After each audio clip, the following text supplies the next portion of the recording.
Fox News is reporting it. We told you this was coming. Israel has admitted that they're hiring al-Qaeda terror groups to stage terror attacks inside Iran. And we've had the Brookings Institute and others say a false flag would be great to be blamed on Iran. We've had the RAND Corporation talking about it. And sure enough, Israel accuses Iran of bombings in Georgia and India, while Iran rejects the claims.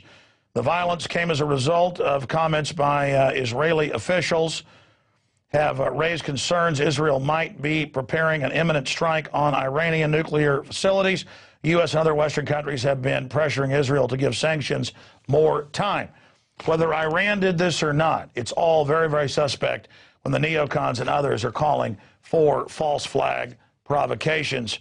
That we even have the head of national security, Mr. Clapper, putting out a policy report saying a provocation to blame on Iran would be useful. This from our own government that staged the events that led us to Vietnam, the Gulf of Tonkin, Operation Ajax, and 53 to overthrow Iran, staging terror attacks. And then, of course, Israel attacking the USS Liberty to blame it on the Egyptians, and Israel bombing U.S. hotels and movie theaters in Egypt to blame it on Egypt. I mean, who knows what's really going on here? We'd be schmucks, to use a Yiddish term, if we just didn't look at Israel to be the possible culprit in these terror attacks. Doesn't mean it couldn't be Iran. We're not big fans of the authoritarian rule of the mullahs either. I'm kind of like the founding fathers. I don't trust government. I don't like government. I don't like any of these governments. And I don't believe a damn thing they say. Excuse the French. Okay, let me go ahead and continue here with the next report. Investigation. Media Matters conspires with White House to influence news. Tucker Carlson's Daily Caller came up with this information. That's like announcing that the sun is yellow and water is blue. But yes, it's true. George Soros and the White House, according to the documents they've gotten, completely run Media Matters, who poses as a nonpartisan media watchdog, but really is a group of anti-American scum demonizing anybody who isn't for absolute total Sovietization and gun grabbing and every form of slavery you can imagine. A very nasty group whose memos got leaked a year ago that they plan to infiltrate alternative media and Fox News and destroy them from within. So I am pretty creeped out by these folks.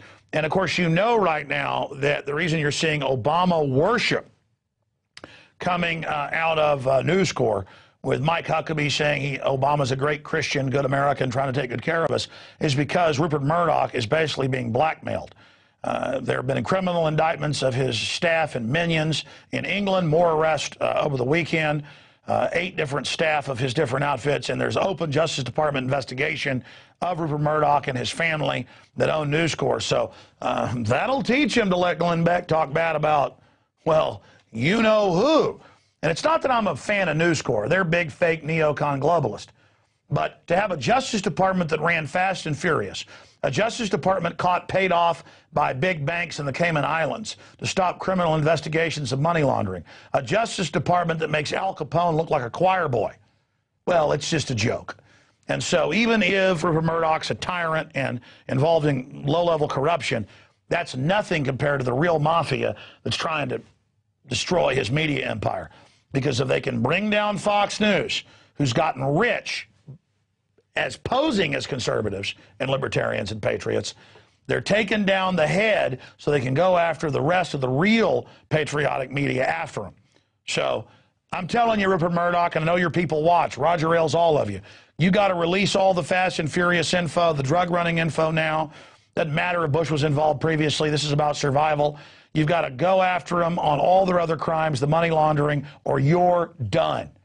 You're not going to play games with these guys. They want you in prison for paying off police for, info on people and wiretaps. And I'm not saying your crimes are good.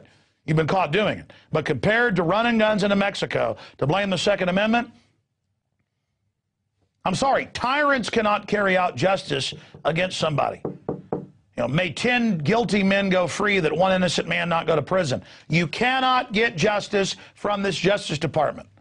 It's like having the devil run heaven or something. It's like saying Superman works for Lex Luthor. It's an oxymoron. It's butt backwards. It's creepy, man. I tell you, I got called about a year ago for a news article they were doing in their watchdog by one of the chief editors and writers over at Media Matters.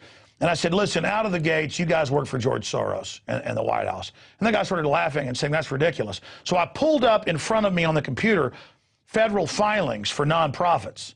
And I showed him where Soros was giving millions, and the guy started laughing at me. I guess he thought I was the general public that just buys whatever crap they shovel over at Snopes and Media Matters. I mean, I could set up some group called Media Analyst Incorporated or Media, there is that in the real world, no connection to the real group. I'm just, Media Expert Analysis Gold Level, whatever baloney name, and have, we're absolutely nonpartisan or dedicated to the truth. And then I could tell you Easter bunnies were real or whatever. I mean, it's just amazing what comes out of these people. And it is creepy to know they're after me. I mean, it's super creepy. So stand with us, folks, because we stand against this guy. Okay, continuing here. Global media promotes Syrian activists begging for military intervention. Paul Watson called me and said, I'm going to do this article on this guy today. And I said, yeah, I've seen him on CIA 360 with Anderson Astor Cooper, the Astor heir on there. Or is that the guy that runs Daily Caller that's the Astor heir? Or he's one of the other big heirs. The point is that I've seen this guy on different news channels, and in one take he's like, we are being attacked. I am Habib. Save us in Syria from what Assad is doing. And then I cut to another clip, and he's like, oh, yes, we're here. Everything is under complete bombardment. I mean, he's an actor from England, and so you can't believe any of it. It's like, they say Assad has killed no one. He has killed 40,000 today. I saw it. And then they cut to him on another show. He's like, I am here to tell you Assad is getting you. I mean, they can't even have their actor.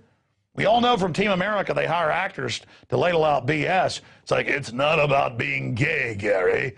I mean, they can't even have an actor who sticks with the same voice in this whole deal. So we're going to do some video work on that in the next few days. We're going to pull those clips. But he's just begging for the UN invasion, which is now the Arab League's begging for and is all being lined up. And again, I'm not a fan of Assad, but I'm not a fan of Al-Qaeda either, who they're putting in charge there like they did in Libya. I mean, how dumb do these people think we are?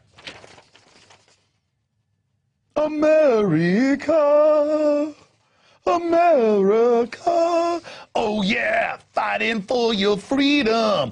TSA sticking the hands down your pants, groping grandma's underwear. Oh yeah, microwave ovens, IRS takes your house with no due process. Well, that's not America. Is that funny?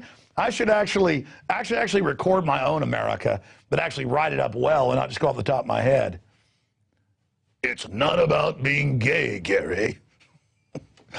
Look, I hadn't watched Team America in like 6-7 years, and I made the mistake of getting the not rated version and putting it in this Saturday as I was jogging on the treadmill for an hour and 50 minutes. And let me tell you, not a family movie. I never seen puppets do this. I never thought of puppets doing things like this. It's ridiculous. Oh, Hans Bixby, come on in. Get me Alec Baldwin. Get me Sean Penn. They have both been very useful to me.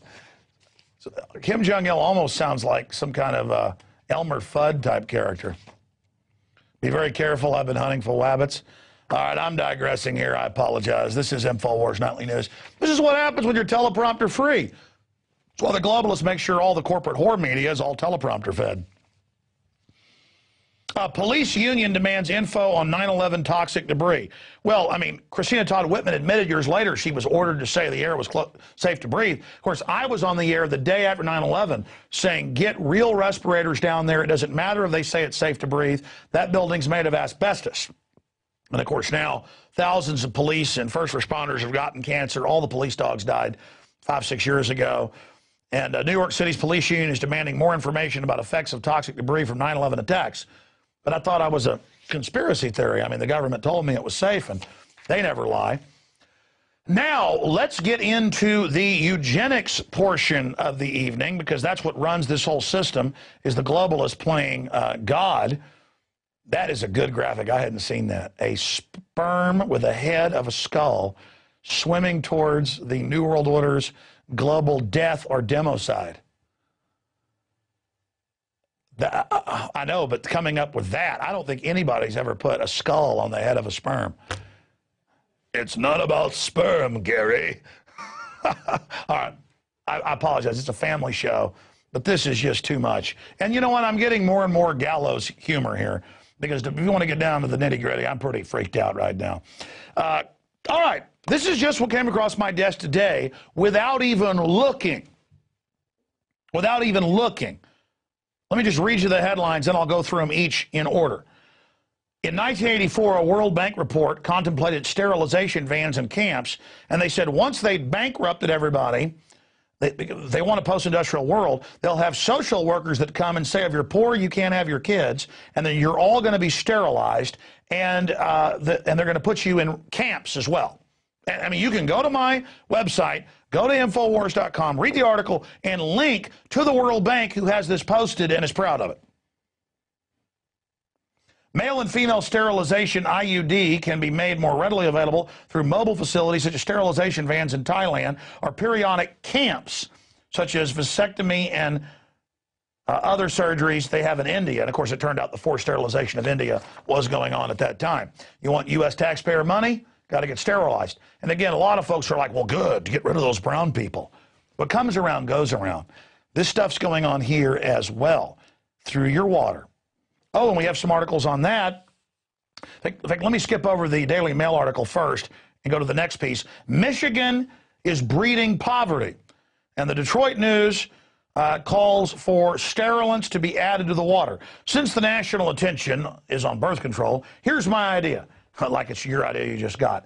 If we want to fight poverty, reduce violent crime, and bring down our embarrassing dropout rate, we should swap contraceptives for fluoride in Michigan's drinking water. Well, let me give you a little newsflash. Fluoride does reduce fertility and does cause DNA and chromosomal damage. And, of course, we have the White House science czar, David Rockefeller. They've already been putting it in the water for a very long time.